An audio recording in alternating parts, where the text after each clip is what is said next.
Filipenses capítulo 1. Hoje nós vamos fazer uma introdução a esta mensagem e eu quero usar dois textos. Esse primeiro texto de Filipenses 1 e depois, se você já quiser abrir, enquanto eu faço a introdução, lá em Atos 16, aonde veremos então a continuação dessa mensagem. Mas vamos fazer a primeira leitura em Filipenses 1, de 1 a 2, que diz assim: Paulo e Timóteo, servos de Cristo Jesus, a todos os santos em Cristo Jesus que estão em Filipos, com os bispos e diáconos, a vocês, graça e paz da parte de Deus, nosso Pai, e do Senhor Jesus Cristo. Amém? Até aqui a palavra de Deus. O que é uma igreja? O que é uma igreja? Você já se perguntou isso?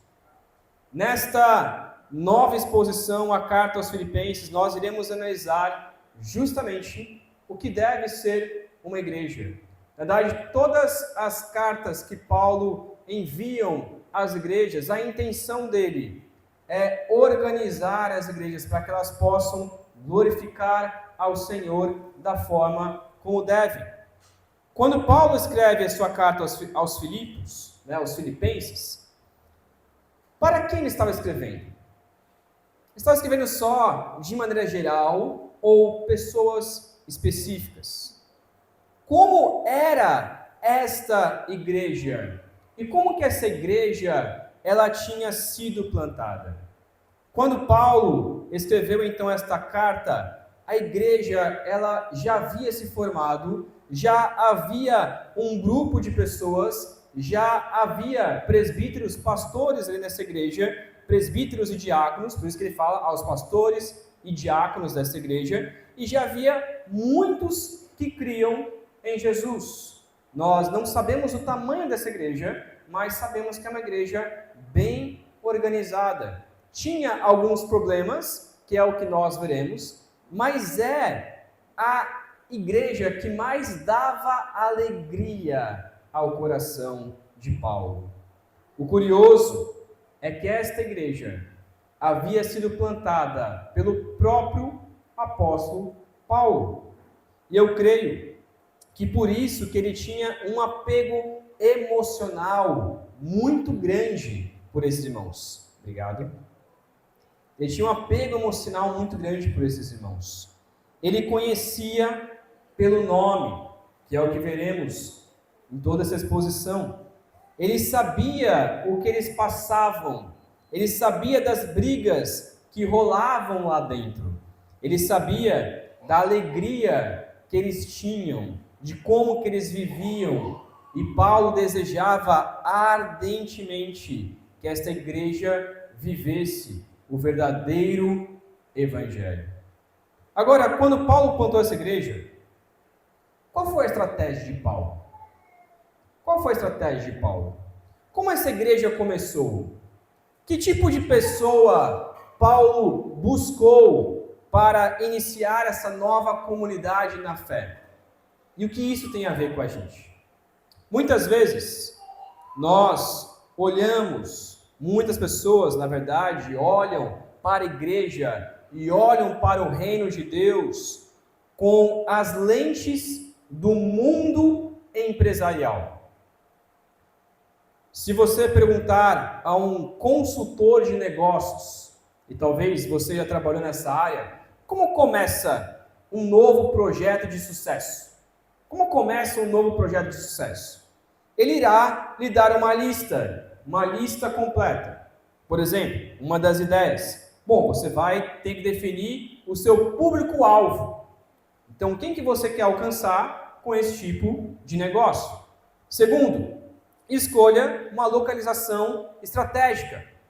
Então, se você conseguir alugar um espaço bem no centro, em uma avenida movimentada, possivelmente você vai ter mais clientes.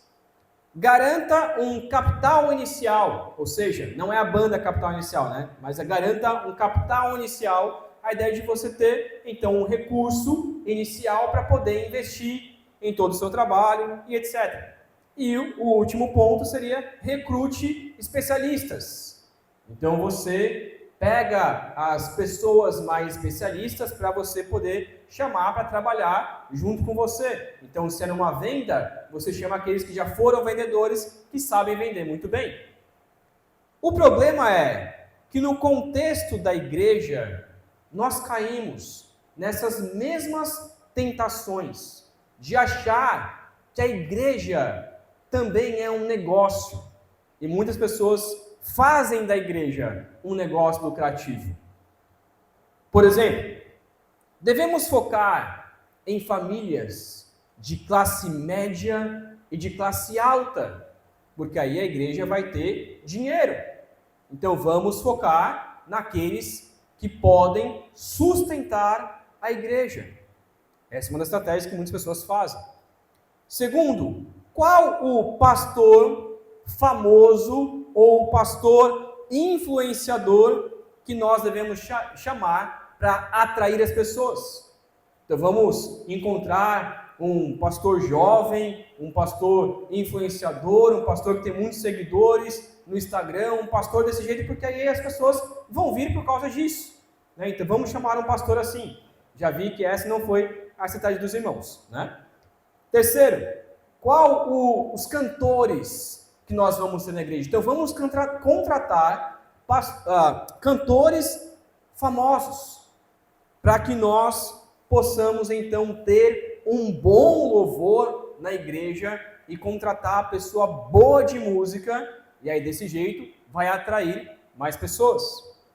Quarto, nós precisamos de um prédio imponente para atrair pessoas. Então vamos reformar ou vamos comprar um prédio em que as pessoas vão entrar e achar tudo maravilhoso, tudo muito belo, e aí ela vai se encantar com essa igreja, então vai ficar.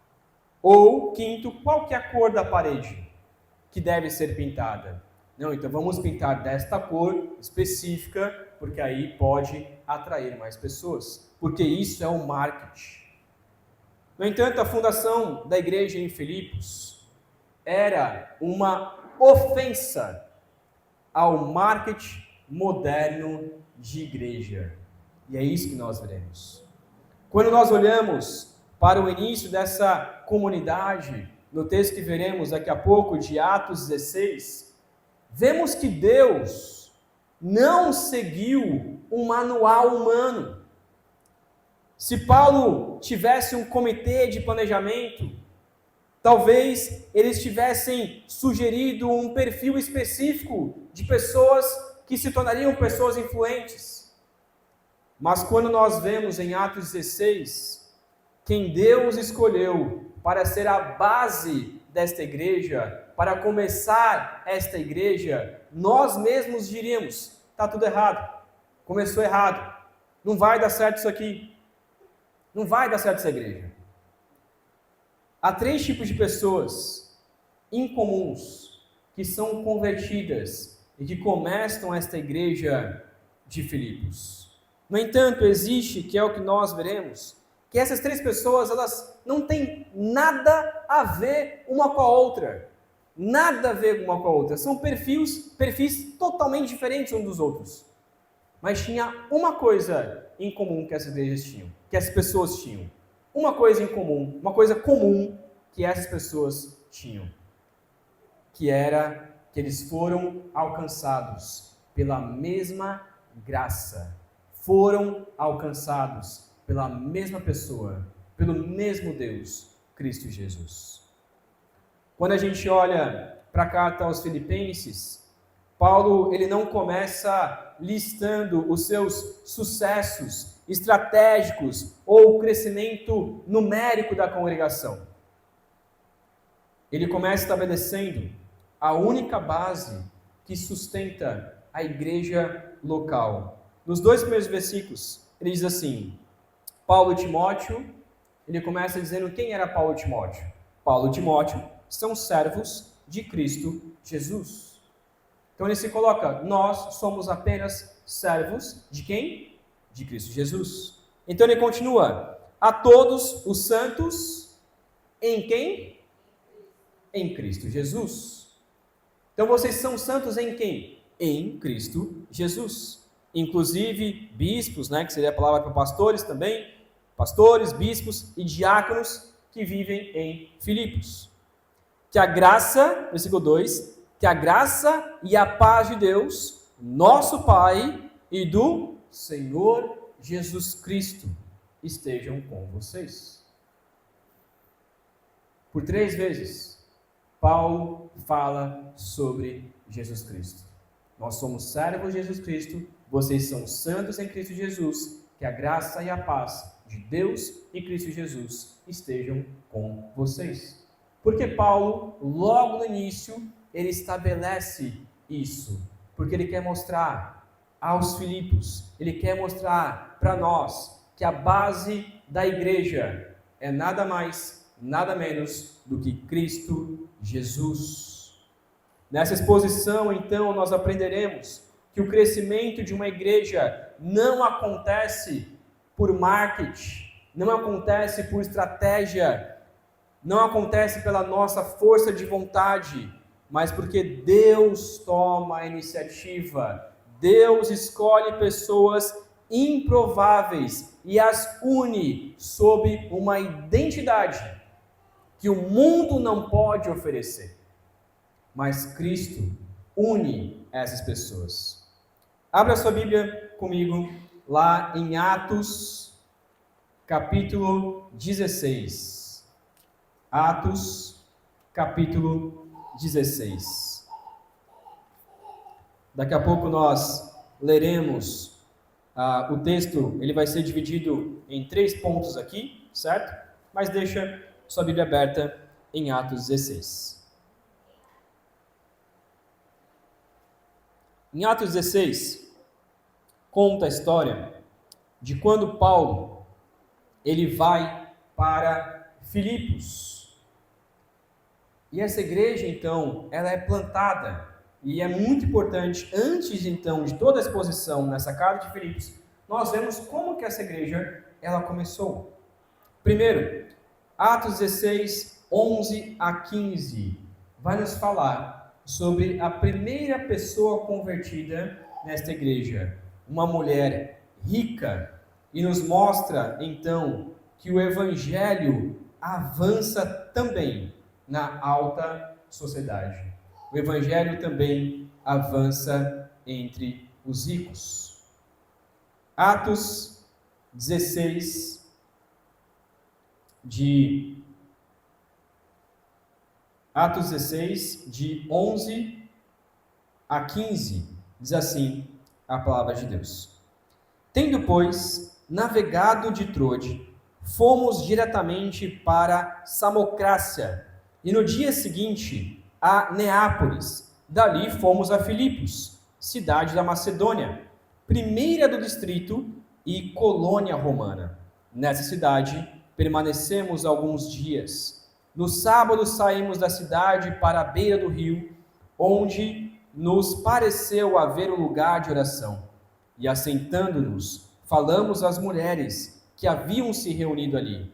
Certa mulher chamada Lídia, da cidade de Tiatira, vendedora de púrpura, temente a Deus, nos escutava.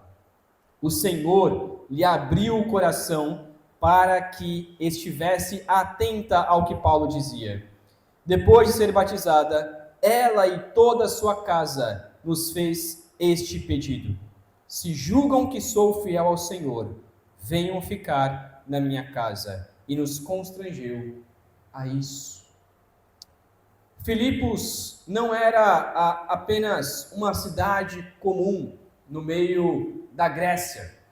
Filipos era um pedaço de Roma. Era a primeira cidade quando você entrava na Grécia, e essa cidade ela era como se fosse uma pequena Roma. Tudo que tinha em Roma, eles imitavam e colocavam igual ali. Era um centro de poder, um orgulho e bastante comércio ali. Nós falaremos um pouco mais na semana que vem sobre isso. Lídia representava o topo deste comércio. Ela era vendedora de púrpura. Púrpura aqui é um artigo de luxo extremo. Ela tinha trânsito, então, ela conhecia as pessoas da alta sociedade, do alto comércio, comerciante, então, de coisas bastante ricas. No entanto, ter sucesso financeiro e ser até mesmo religiosa, porque ela buscava a Deus neste seu grupo de oração, não preenchia o vazio do coração de Lídia. Lídia tinha um negócio próprio, mas Lídia não tinha paz em seu coração. O texto diz então que o Senhor abriu o coração de Lídia. Um fato interessante é que em Filipos não existia sinagoga, como estamos acostumados em Paulo. Toda vez que entrava numa cidade, ele ia para uma sinagoga. Mas possivelmente quando Paulo entrou em Filipos, algumas pessoas talvez disseram: Paulo, olha, aqui não tem sinagoga, mas tem um grupo de mulheres que se reúnem, possivelmente ali na beira de um rio, e ali elas se reúnem com um grupo de mulheres, e elas oram ao Senhor. E Paulo então foi até lá. Poxa, interessante, são pessoas religiosas e oram a Deus, mas talvez não conhecem de fato quem é este Deus. E o que Paulo faz então é ir até essas mulheres. Ele prega o evangelho e de prontidão, pelo menos Lídia abre o seu coração, o Senhor abre o coração dela. Note que o intelecto e a riqueza não foram barreiras para que Lídia pudesse se converter. Mas também não foi a solução. E eu quero dizer com isso? Em muitas igrejas, muitos pastores dizem o seguinte: olha, os ricos não têm como alcançá-los, não tem como ser alcançados pelo Senhor. Não, ele vive em alta sociedade, tem mansões, tem carros, ele nunca vai se converter a Deus. Meus irmãos, Deus pode alcançar qualquer pessoa, mesmo que ela esteja tão distante do Senhor por causa da sua riqueza.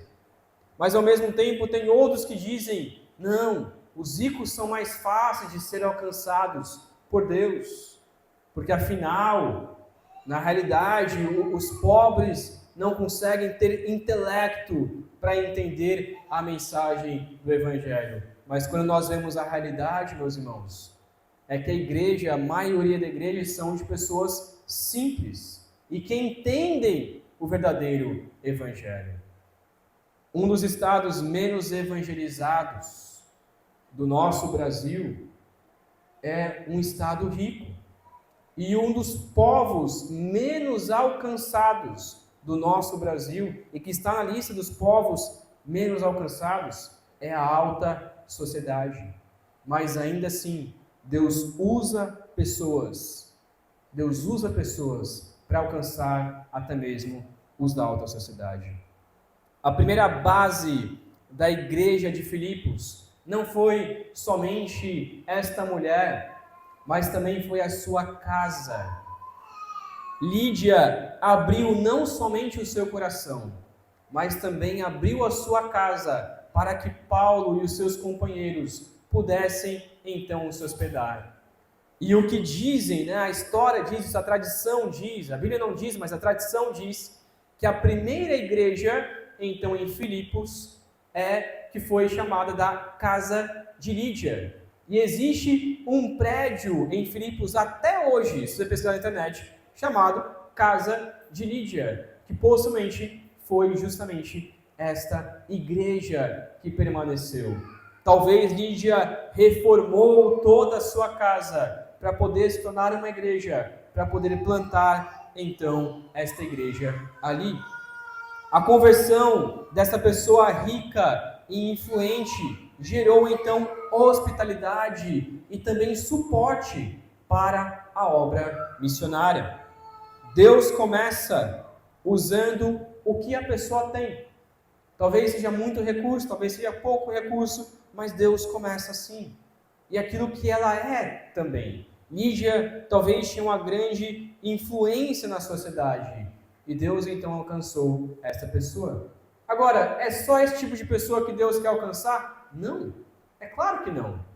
Porque o segundo ponto da mensagem, Atos 16, 16 a 18, a segunda pessoa que Deus alcança através de Paulo é uma jovem adivinhadora, uma ex-endemoniada. O Evangelho alcança também os excluídos e os oprimidos. Também alcança os oprimidos e os excluídos e os oprimidos. Versículo 16 a 18 diz assim, Atos 16, 16 a 18. Aconteceu que, indo nós para o lugar de oração, veio ao nosso encontro uma jovem possuída de espírito adivinhador, a qual, adivinhando, dava grande lucro aos seus donos. Seguindo a Paulo e a nós, gritava dizendo: estes homens são servos do Deus Altíssimo e anunciam a vocês o caminho da salvação. E isto se repetiu por muitos dias. Então Paulo, já indignado, voltando-se, disse ao Espírito: em nome de Jesus Cristo, eu ordeno que você saia dela. E na mesma hora, o Espírito saiu. Esta jovem adivinhadora estava possuída e adivinhava coisas das quais nós não conseguimos enxergar. Nós não sabemos como eram essas adivinhações que ela fazia. Paulo, no entanto, ele fica muito bravo. Não era porque ela contou uma mentira, na verdade ela falou a verdade. Estes homens são servos do Deus Altíssimo. Mas por que Paulo se preocupa? Porque esta fala dela iria trazer problemas para eles, porque eles estavam em uma colônia romana. E se esta garota começasse a espalhar para todo mundo que eles eram servos de um Deus ao qual eles não adoravam, em pouco tempo eles seriam presos. E a estratégia de Paulo aqui era começar devagar, era começar com pessoas. Perceba, ele não vai em uma praça e anuncia, ele começa a alcançar aos poucos. Quando o Espírito sai dela, possivelmente essa jovem então foi integrada a essa nova comunidade. Se Lídia era o topo da comunidade, o topo da sociedade, esta jovem era o rodapé. Essa jovem sofria, ela era uma escrava. As pessoas usavam esta jovem para fazer adivinhação e ganhar dinheiro com ela. Mas quando o Espírito é expulsado da sua vida, a sua vida então possivelmente foi transformada. O mundo via nela apenas uma fonte de lucro. Para os seus donos, ela era uma mercadoria. Para o demônio, ela era uma morada. Mas para Paulo e para Jesus, ela era uma alma que precisava ser salva. A libertação dela causou um prejuízo financeiro aos homens. E por conta disso, perceba, esses homens não estavam nem aí que esta mulher tinha sido liberta, mas a importância deles era porque a fonte de lucro deles tinha acabado. E agora, por conta disso, isso gerou perseguição para Paulo. A igreja de Cristo é o lugar onde quem era usado pelo mundo para dar lucro ao mundo, para dar lucro a Satanás, passa a ser valorizado pelo que é em Deus. Ela provavelmente se tornou então a primeira pessoa da classe trabalhadora, da classe da escravidão, a sentar à mesa com a mulher rica, a sentar à mesa com a mulher que era vendedora de púrpura. E juntas agora, essas duas mulheres estavam sentadas no mesmo local para adorar ao Senhor. Temos então o terceiro convertido. E essa história é também uma história interessante, também bastante conhecida. O terceiro convertido dessa igreja é um carcereiro. E aqui nos mostra que o evangelho também alcança os brutos e os desesperados. O evangelho também alcança os brutos e os desesperados. Atos 16, 19 a 35, vamos ler então a palavra que diz assim: Quando os donos da jovem viram que se havia desfeito a esperança do lucro, agarraram Paulo e Silas e os arrastaram para a praça, à presença das autoridades, e levando-os aos magistrados, disseram: Estes homens, sendo judeus, perturbam a nossa cidade, propagando costumes que não podemos aceitar nem praticar, porque somos romanos. Então a multidão se levantou unida contra eles, e os magistrados, rasgando-lhes as roupas, mandaram açoitá-los com varas.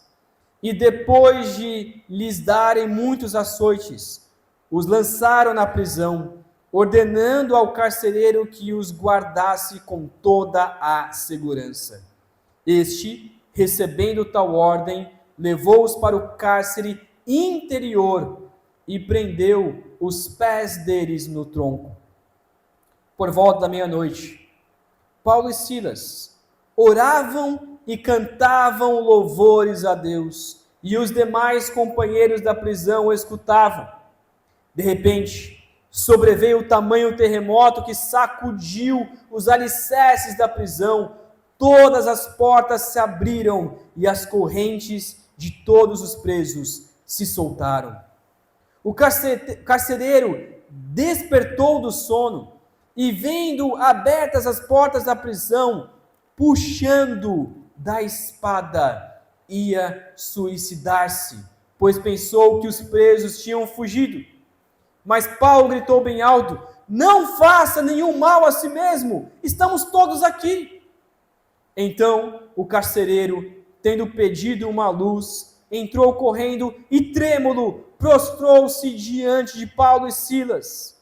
Depois, trazendo-os para fora, disse: Senhores, que devo fazer para que seja salvo?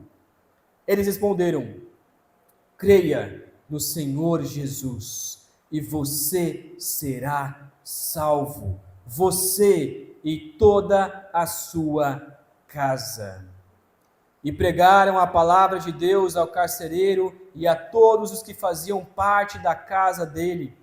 Naquela mesma hora da noite, cuidando deles, lavou-lhes as feridas dos açoites. Logo a seguir, ele e todos os membros da casa dele foram batizados. Então, levando-os para a sua própria casa, deu-lhes de comer, e com todos os seus manifestava grande alegria por ter crido em Deus. Meus irmãos, essa história, ela é magnífica. Deus alcança os brutos, Deus alcança os desesperados. A última pessoa, então, é este carcereiro, guarda da prisão. Ele não era uma boa pessoa. Ele cuidava de prisões difíceis, e geralmente o carcereiro, ele era um carrasco, era aquele que batia nos presos, era aquele que açoitava os presos, era aquele que ordenava. Então não era uma pessoa amorosa, não era uma pessoa frágil, era possivelmente um homem forte, de mãos calejadas, bruto, arrogante. Paulo e Silas são presos e açoitados por este carcereiro. Resistem à prisão, cantando ao Senhor, dando um bom testemunho. O que acontece então é que Deus envia um terremoto, e a história a gente já sabe, como a gente acabou de ler. Mas nesse terremoto, de alguma maneira Deus toca no coração de Paulo e Silas e diz: olha, não fujam. Esse terremoto não é para vocês fugirem da prisão. As portas foram abertas, mas vocês vão continuar dentro. Porque o objetivo de Deus era com essa prisão alcançar o carcereiro. Quando o carcereiro percebeu que as portas estavam abertas, a primeira coisa que ele faz é puxar a espada para se matar. Por quê? Porque isso traria honra a ele. Porque ele sabe que se ele não se matasse naquele momento, ele também iria sofrer a prisão por ter deixado os presos fugirem. Ele também ia sofrer muito com o Império Romano, então ele prefere tirar a sua vida. Mas o que acontece é que Paulo, olhando para aquele homem, tendo misericórdia deste homem, ele diz: calma, nós estamos aqui. Quando o carcereiro percebe que tudo isso foi um milagre, que aqueles homens, Paulo e Silas, não eram homens comuns, eles eram diferentes, eles tinham algo diferente, porque eles tinham Jesus no coração deles. E então este homem diz: eu também quero ser salvo, eu também quero ser liberto, eu também quero esta graça que vocês têm. E Paulo e Silas começam então a pregar o evangelho para este homem, e este homem se converte. O carcereiro representa o sistema, a força bruta, a frieza e o cumprimento de leis, de rigidez. Este homem não estava na reunião da oração de Lídia. Este homem era apenas um homem endurecido pela sua profissão. Ele dormia enquanto os presos estavam cantando. Ele não estava nem aí. E por isso foi preciso um terremoto para que o coração deste homem pudesse ser aberto. Aquele homem que tinha acabado de chicotear, de açoitar Paulo e Silas, agora ele estava sendo lavado pelo batismo, estava recebendo a graça de Deus. Este homem mau também se tornou hospitaleiro e levou Paulo e Silas contra as ordens dos seus líderes, dos seus chefes, levou Paulo e Silas para a sua casa. E possivelmente a intenção do carcereiro era: olha, não posso só manter esta mensagem do evangelho para mim, eu também preciso que a minha casa seja alcançada por este evangelho. E por isso, todos da sua casa creram. Mas por que creram?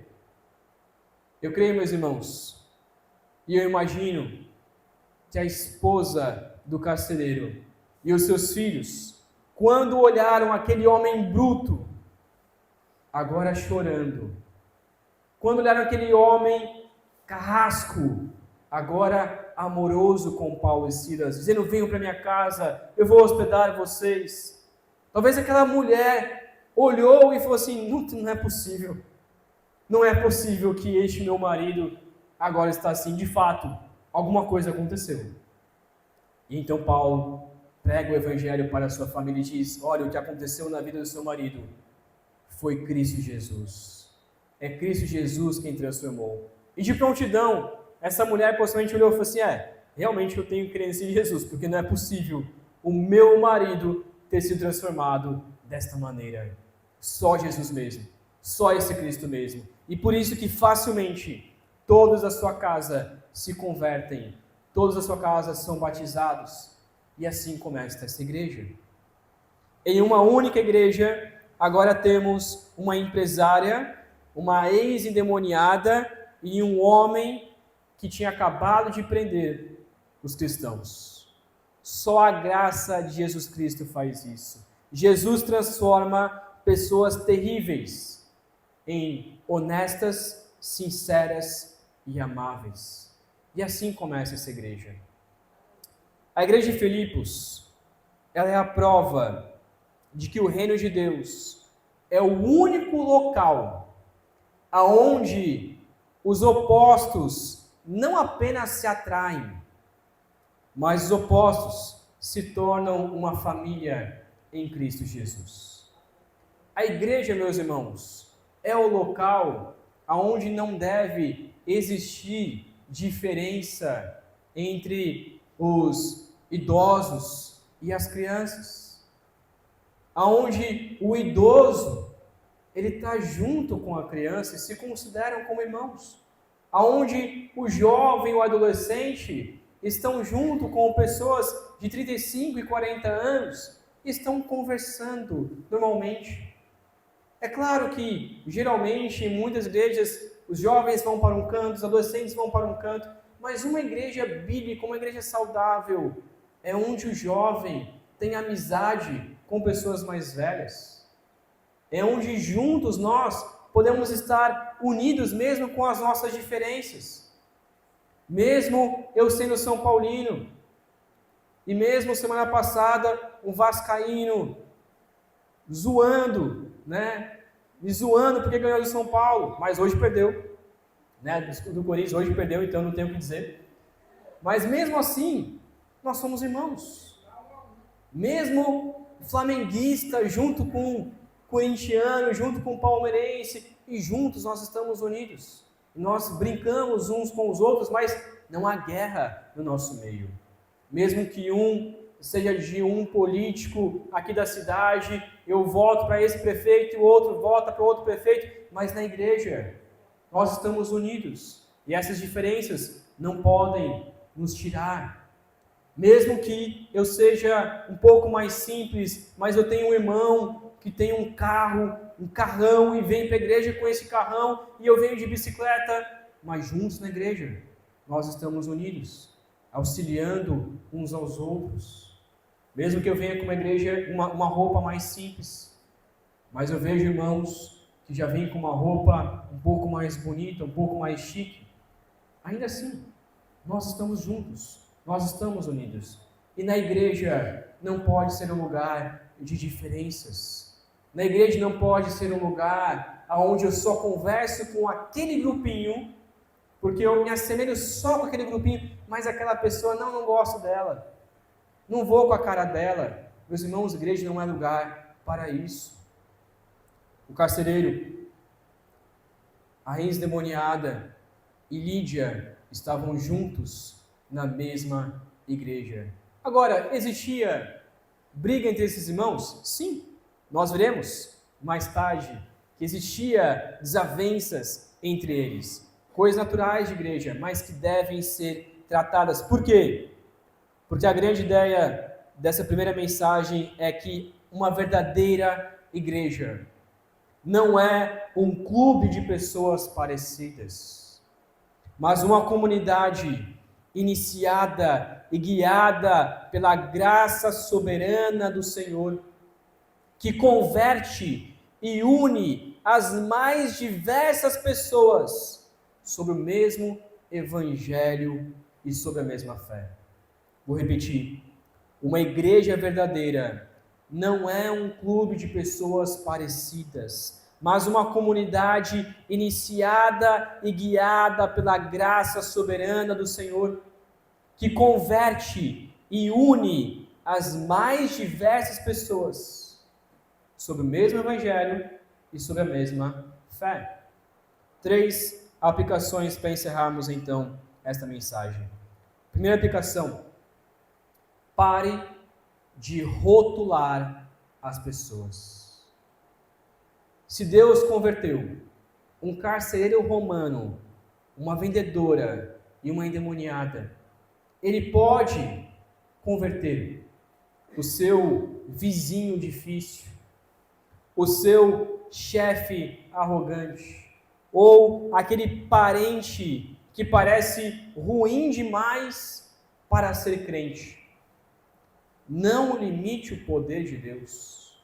Não rotule pessoas. Muitas pessoas que a gente acha que vão ser fáceis para se converter, porque fazem coisas boas, porque é uma pessoa boa. Né? A gente tem aquela expressão, é tão boa, mas tão boa, só falta Cristo. Meus irmãos, se só falta Cristo, falta tudo. Falta tudo naquela vida da pessoa. Mas talvez aquela pessoa, ela não tem nada a ver com o Evangelho, ela é arrogante, ela odeia Cristo, mas às vezes Deus vai alcançar aquela pessoa e não aquela outra. Assim foi com a vida de Paulo. Não tem como imaginar que aquele que perseguia os cristãos, colocavam os cristãos na prisão, agora era aquele que estava morrendo por Cristo Jesus. Meus irmãos, Deus pode alcançar quem Ele quer. E por isso a segunda aplicação é que a igreja, ela é para todas as pessoas. Você está disposto a sentar-se ao lado de alguém que é o seu oposto social, o seu oposto político ou o seu oposto cultural? Se a nossa igreja só tem pessoas como nós, né? Eu tenho uma igreja que todo mundo é parecido comigo e todo mundo pensa igual a mim, então está errado. Talvez nós não estejamos então vivendo a plenitude do evangelho que os filipenses viviam, de ver pessoas das mais diversas diferenças, dos diversos status diferentes. E terceira aplicação é que, mesmo que a gente não rotule pessoas, mesmo que a igreja seja para todos, só há uma coisa que une essas pessoas. Só há uma coisa que me une a você. Só há uma coisa, que é a graça de Deus. O que manteve Lídia, a jovem, e o carcereiro unidos não foi o marketing da igreja, não foi uma igreja onde tinha um pastor jovem influente, não foi um louvor bom, não foi uma igreja bonita e toda cheia de coisas para atrair os mais jovens ou algo assim. O que manteve essas três pessoas e o que manteve esta igreja firme e unida foi a graça e a paz de Cristo Jesus. O que nos une em um só corpo é Cristo Jesus. O que nos une em um só corpo é Cristo Jesus. Portanto, o que nós devemos fazer é buscar a unidade hoje da igreja. Nós devemos ser uma igreja unida. Uma dica e exortação para você. Toda vez que encerrar o culto ou começar o culto, cumprimente principalmente aquela pessoa que você não tem contato, aquela pessoa que você nunca conversou, e se surpreenda o quanto que você pode aprender conhecendo pessoas novas. Eu lembro de uma história, lembrei agora, desculpa prolongar, mas é algo interessante de contar. Eu lembro de uma história quando eu era seminarista de uma igreja lá em Botucatu, né? Talvez nunca ouviu falar dessa cidade, lá em São Paulo. Eu era seminarista dessa igreja. E eu era o responsável pelos adolescentes dessa igreja, pelos jovens adolescentes. Eu estava ali trabalhando com os jovens adolescentes. E a minha intenção, a minha prioridade naquela igreja é trabalhar com os jovens adolescentes. E aí, certa manhã, nessa confraternização que nós temos aqui na igreja, eu cumprimentei uma irmã. E quando eu cumprimentei essa irmã pegou a minha mão, me puxou para bem perto dela e disse assim: eu odeio você. Você nunca vai ser um bom pastor. E eu me assustei naquela época, né? Eu tinha 19, 20 anos, me assustei e fiquei assim. Aí eu olhei e falei assim: por que você está dizendo isso? E aí ela me puxou, a gente sentou ali na cadeira, ela olhou para mim e falou assim: porque você está aqui na igreja há 3 meses, 3 meses, e essa é a primeira vez que você me cumprimenta. Aí eu fiquei assim, assustado. Estava 3 meses na igreja, era a primeira vez que cumprimentava aquela pessoa, era a primeira vez que eu olhava no olho daquela pessoa e falava bom dia. E eu só fiz isso por causa de um momento de confraternização da igreja.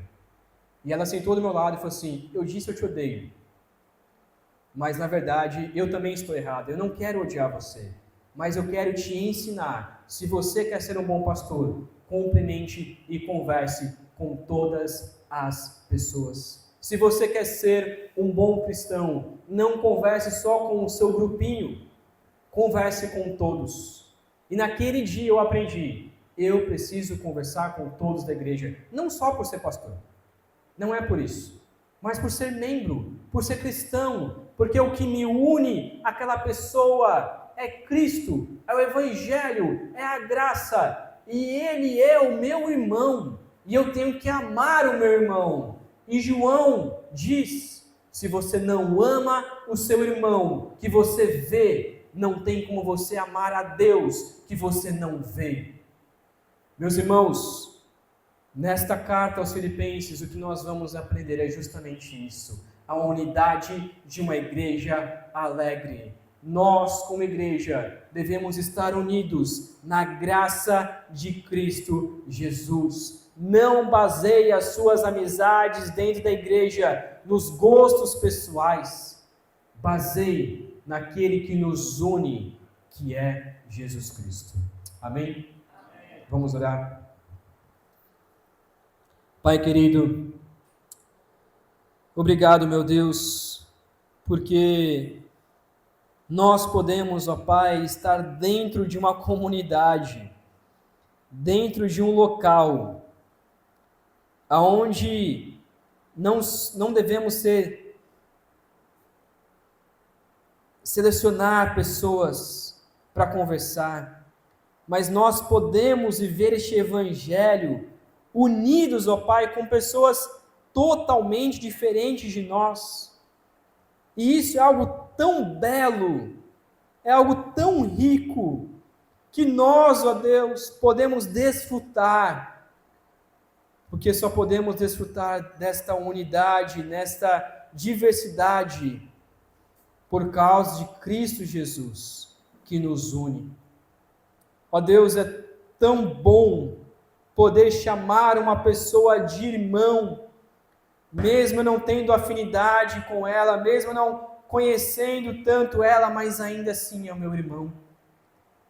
E por isso eu te peço, ó Pai, nos ajude a tirar os preconceitos, nos ajude a conversar com pessoas de outras faixas etárias, nos ajude a conversar com pessoas de outro status social, porque nós somos, ó Pai, unidos em uma só pessoa, em Cristo Jesus.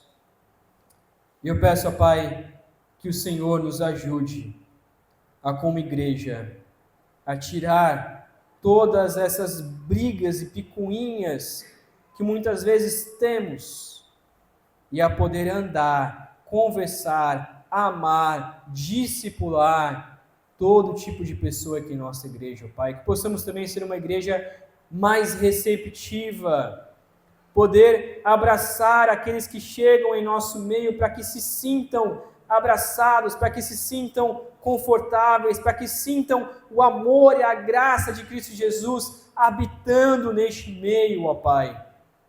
Nos ajude a, nessas próximas exposições desta carta a Filipenses, aprender a ser uma igreja alegre, a ser uma igreja amável, a ser uma igreja unida pelo sangue de Cristo Jesus.